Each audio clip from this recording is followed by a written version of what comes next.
So hello, everyone. Welcome to this week's episode of ClueCon Weekly.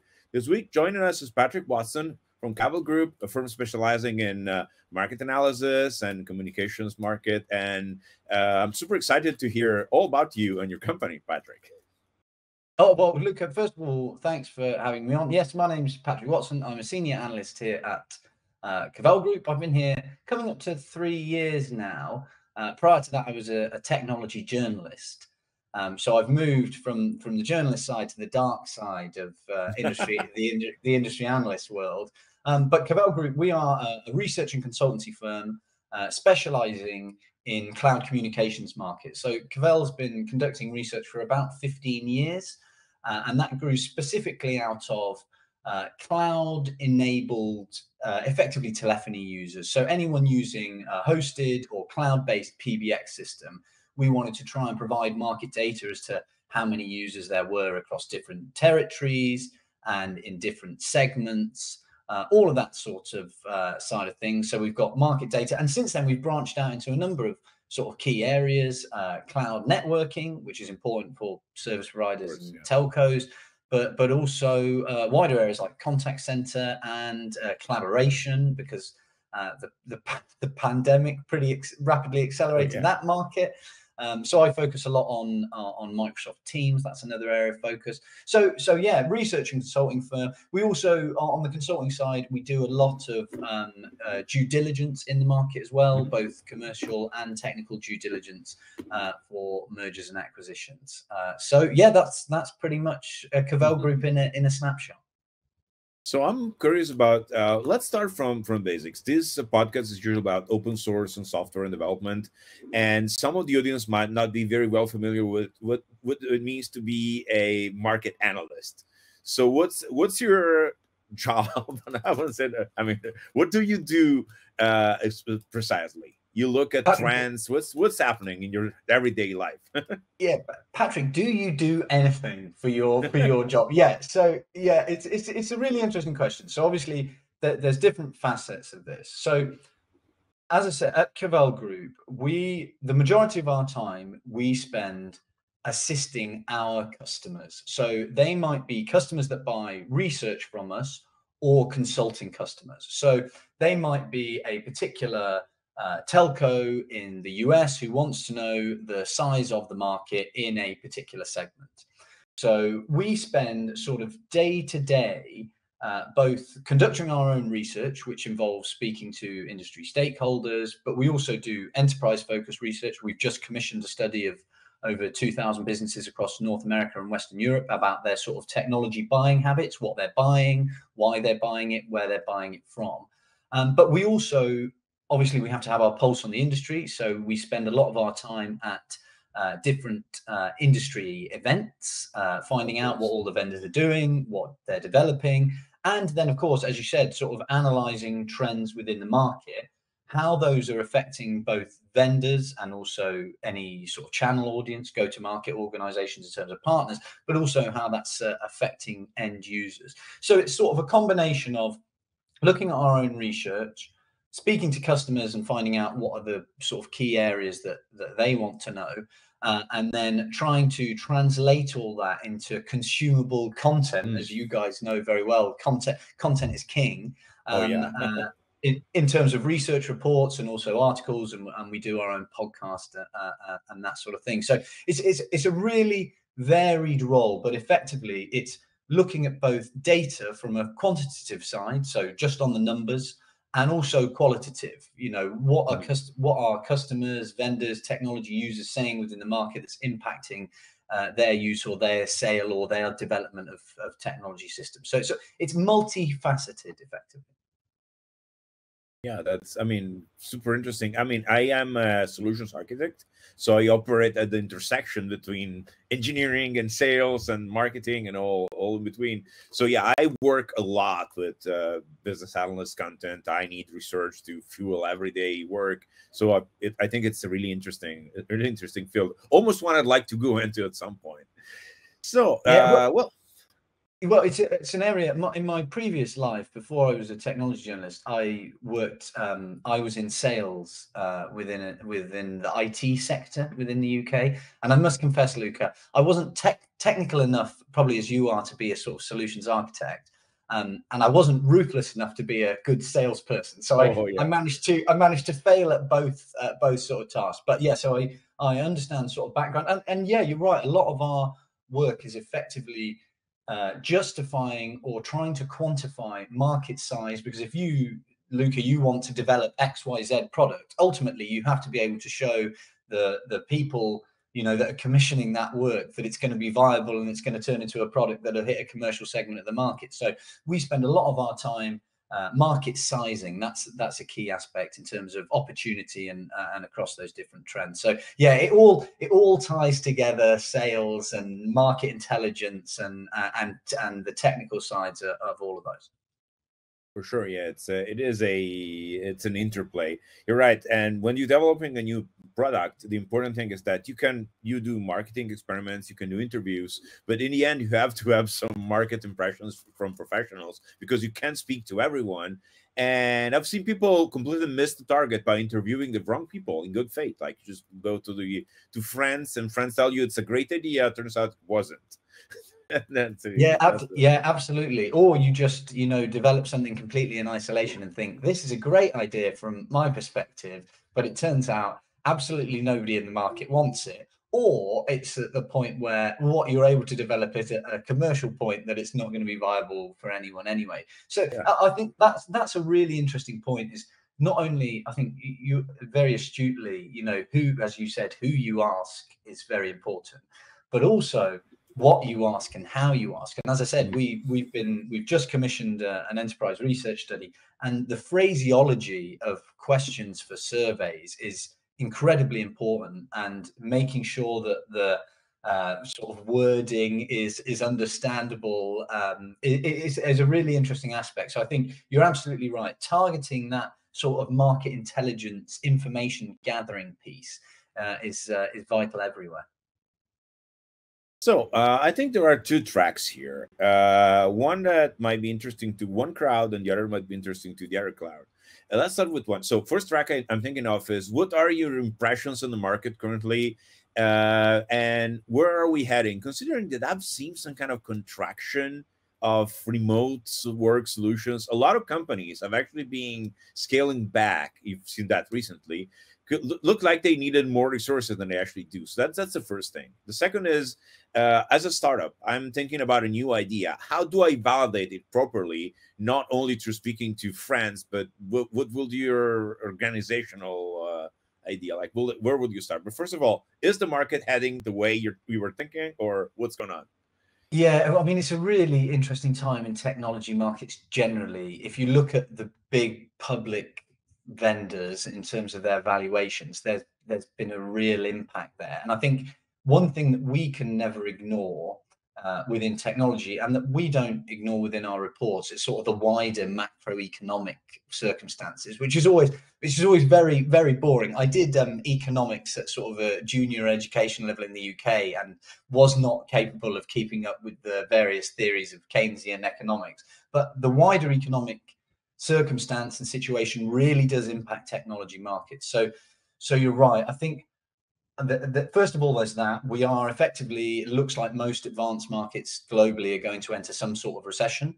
So that does mean that probably cost implications rise in importance across any technology purchasing or development decision. So that's the first sort of wide trend. A bad economic climate means that the bottom line, is really brought into So focus. cheaper services might beat out services which are more featureful or more Yeah, advanced. yeah, not so, yeah. I mean, nobody ever likes the word cheaper, do they? And no vendor or everything ever wants their solutions described as the sort of cheaper option. But we, Of we course, yeah. actually heard some really interesting things. We held an event in Chicago last a few weeks ago where we gathered together, several hundred industry stakeholders. And one of the things that we heard is that actually initial contract value might actually go up, but that's because customers want to lock suppliers into a 5-year term. say if you're on a cloud model, so a subscription model per user per month or whatever that might be, rather than signing a 1 or 2 year deal, customers, a lot of enterprises are actually willing to pay more at the moment, but they want to lock that price for 5 years because there's so much uncertainty in sort of the wider economic climate.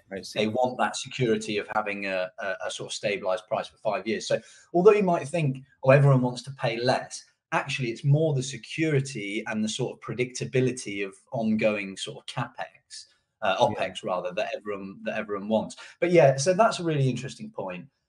In terms of the work from home trend, I must admit I've got really bored of this, of sort of, because I don't know about you, Luca. I've worked at home for years, and the pandemic brought on this, oh, everyone's going to be able to work from anywhere, and it was sort of it was revolutionary, and it rapidly accelerated that trend. I think we are past that now. There is going this, and again, I don't particularly like the terminology, but we are absolutely in a hybrid world where effectively there are going to be examples of people working in the office and people working from home and people working from a cafe. And I almost wish, as a technology industry in general, we could just move past this and just have omni solutions that it doesn't matter where you're working from. You could be, as I said, you could be working in a cafe, you could be working on a train. I think that's what the industry has to focus on. And I think all the data points to that. I think you're right. And we've seen some of the large organizations, if you look at people like Microsoft, Google, and Apple, have actually said, oh, we do want a certain amount of the workforce coming back into the office for a set amount of time. So we have seen some mandating of where you're going to work. But generally, a huge proportion of the market, and I think from our last enterprise study, it was over 90% of organizations are going to have some of their workers at least working from outside of the office for at least 2 days a week. So we're in this situation where the vast majority of workers are going to be flexibly working from different locations. Now, that's not to exclude the small percentage that capacity is not suitable for. Obviously, if you're a bus driver or you're on a manufacturing line, it's quite difficult to drive a bus remotely. That's always the analogy I use. So there is always going to be a sector of the market. At least so far. At least so far. Well, yeah, I mean, I'm sure, Luke, we could develop it. There's a way.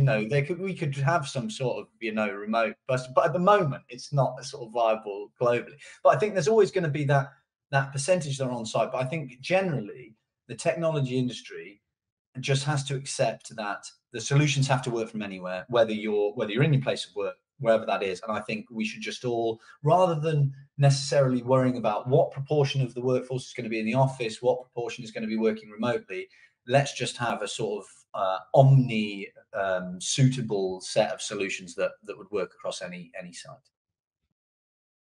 Of course, yeah. I think the main hurdle here is balancing, as usual. Many companies decided they wanted to go fully remote forever, then realized it's not always viable.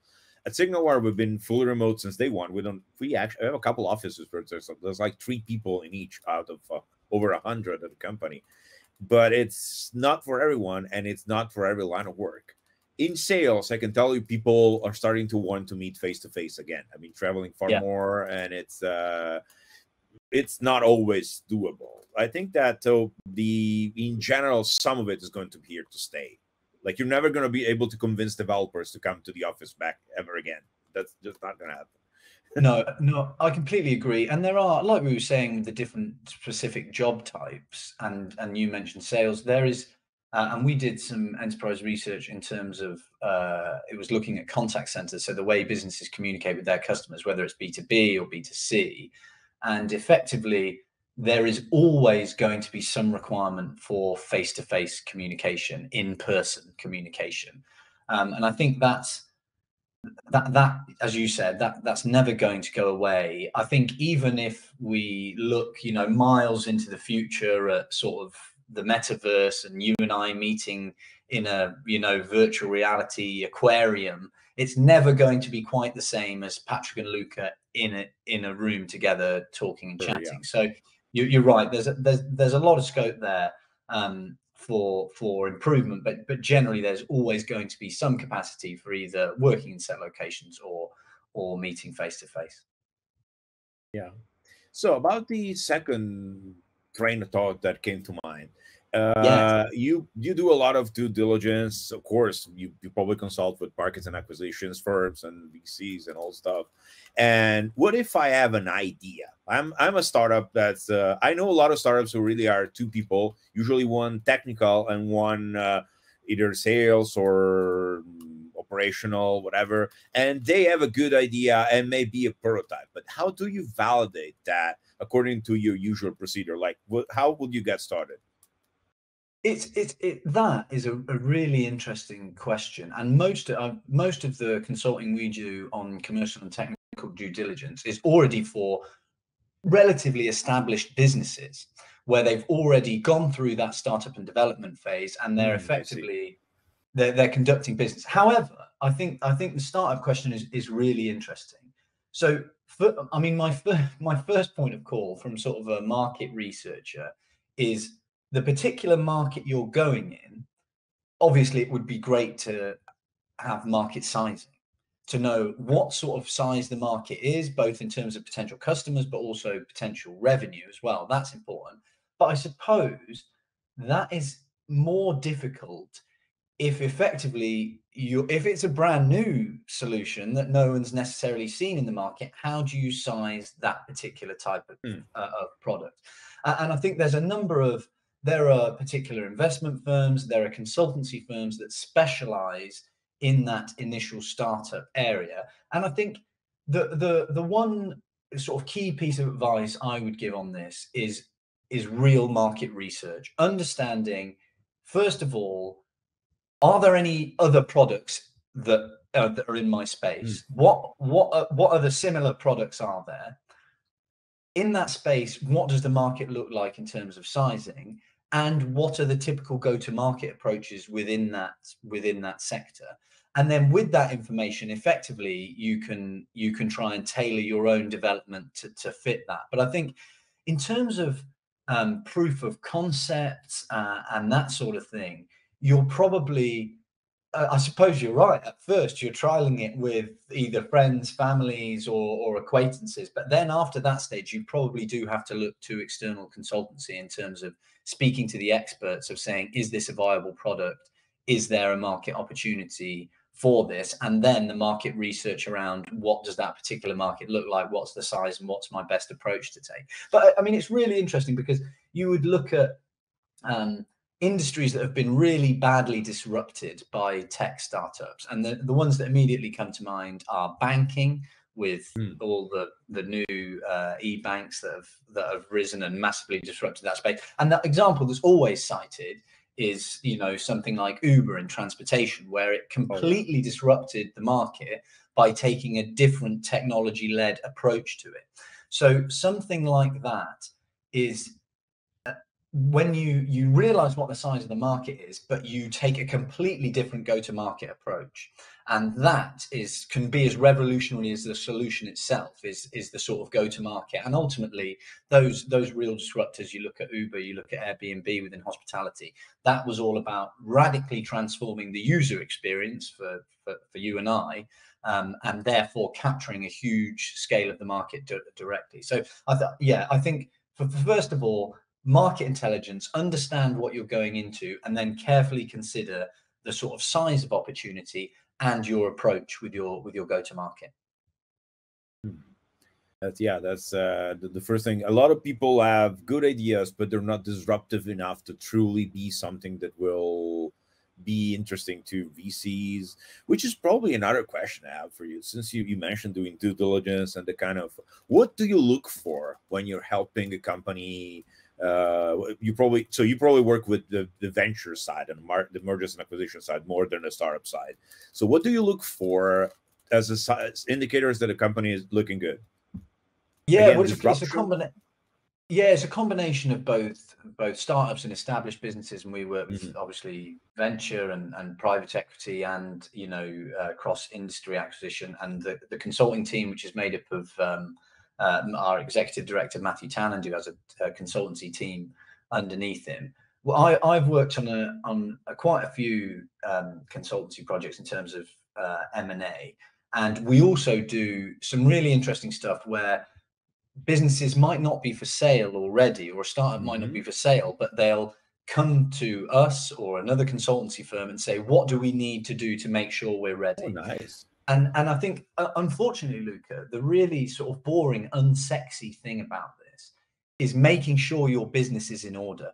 So do you have a really good level of information available to your customers in terms of any and you'd be surprised how many businesses fall short on, and as a solution architect, you'll know this in terms of the sort of technical information and Oh, yeah, diagrams and plans for solutions, making sure any architecture is completely resilient and it's not built with particular potential single faults point of or failure. reliance on individual pieces of software. Often software is software on top of software, and if you're using one piece that's owned by a third party and your entire solution is underpinned by that one piece of software, there's a potential vulnerability there.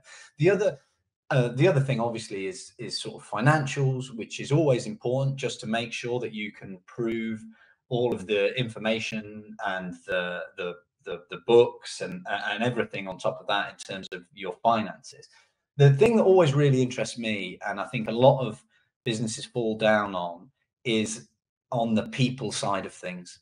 And especially with startups and smaller businesses that we've come across, it immediately red flags a potential investor if the business has been founded by one sort of visionary. That is a huge weakness within the business. If you are vulnerable, if there is just one person who we believe all of the value of that business, even if the intellectual property is protected and there are other people within the business, if it's them that's driving it, even if you've got a really strong individual who you might consider an asset, that potentially is a weakness within the business, because you've got no resilience there if they move on, if they choose something else, or, God forbid, something terrible happens, they get hit by a bus and all of your intellectual property goes out the window. And we have actually seen some instances of sort of acqui-hiring, where larger companies, to try and get a particular individual, they haven't been able to attract them by headhunting them. They've acquired a small business just to acqui-hire one individual. So that sort of personnel aspect, although there are loads of considerations, and there's some guides on the Cavell website in terms of what you need to do before you potentially consider a sale or considering investment in your business, that will provide some more detail. But those sort of areas I've talked about, the sort of technical information, financial information, making sure that's all in order, but making sure your personnel capability is as strong as possible. I think three key things off the top of my head. So the business has to be there in the sense that you have an innovative idea, market traction, all the things you'd expect, and the sexy things that people want to talk about when it's startups. So we grew 300% in the last 48 hours, or things like that. Or, well, it's interesting because I talked about the sort of wider macroeconomic piece at the beginning. A lot of the business, if you look at cloud communications, for example, a lot of those businesses that are now listed as public that have had hugely booming revenue don't actually make any money. There's no margin. They're purely revenue generating businesses. And when the economic climate changes, you tend to see a lot more focus on the actual margin generation aspect. Investors want to see that a business is viable, that it can make money, or that it's going to make money in the future. So we've seen this huge land grab, particularly within UCaaS, with companies really trying to investing huge amounts in marketing, not making any profit, but with this sort of huge growing revenue share. And actually in sort of harder economic times, the actual margin aspect becomes more important. So that's a really interesting piece. Yeah, I think there are a few key things there, but again, we always hear about the fancy numbers and the disrupting ideas, but then I see people fall short when they're asked for a data room, a link to send to the to investors. Absolutely. And the answer can be, hey, what's a data room? Let's go find it. Or if it's there, it's a folder with a few random documents that has nothing in it. Is the financial stuff, especially, is very often not well documented, which is weird. Like, it should be easy to Sure. Yeah, and the same thing works in person as it does, first impressions count. So if the first impression you give to an investor is you provide a data vault or a data room with very little information in, you can't undo that first impression. Yeah. However, you can potentially, if you're considering maybe looking for investment or sale in the future, you can approach companies like us at Cavell, and there are loads of consultancy companies out there, and say, look, we're considering about this. Would you put us through a dummy sales procedure? And effectively, we will replicate everything that an investment firm is going to ask you. And then at least if you've made a bad first impression, it's on us. It's not someone who's potentially going to invest X hundreds of thousands or Yeah, millions of dollars. that's probably worth it for people who are potentially handling deals that are I mean, deals to the tune of millions. So it's certainly worth not having that fall through. I personally, so I wouldn't say I do mentoring, but I speak to a lot of people who do startups, and I've seen a deal fall through exactly because the data room was almost empty. They came back with all the necessary data, but at that time it was the high times of VCs. So about 18 months ago, by that time, the VC firm had essentially moved on. They said, well, you know what? We had 10 million allocated to this segment, and we ended up giving 3 to these guys, 3 to these guys, and 4 to these other guys. So you'll have to wait for the next round, which usually never comes at that point. It's just it's so that you're absolutely right. So keep your boring stuff in check, and that's gonna improve a lot. Yeah, that is key. Yeah, make sure all the unsexy background stuff is in place, as well as all the sexy glitzy technology stuff. Well, Patrick, thank you so much. All this content is very useful. We work with a lot of startups working on SignalWire, building a platform, and I try to get some help for them, and the podcast is always interesting to that crowd. So thank you so much. That's very much appreciated. Yeah, absolute pleasure. Pleasure chatting to you. And I think the sort of open source developer community effectively is becoming so much more important generally. So yeah, absolutely. Hopefully that was useful. And as I said, CavellGroup.com for any more information on sort of research or consultancy activities. Oh, perfect. Thank you for, I was about to add it, but thank you for spelling it out. Oh, I got the plug in. That's the old salesman in me, you see there, Lucas, straight there. Yeah, you cannot, you think you can take someone out of sales, but you can't take the sales out of someone. It's just how it is. So it is. Well, again, Patrick Watson from Cavell Group, thank you for joining us today. My pleasure. Thank you for having me. And for the rest of the people, I'll see you next week. Goodbye.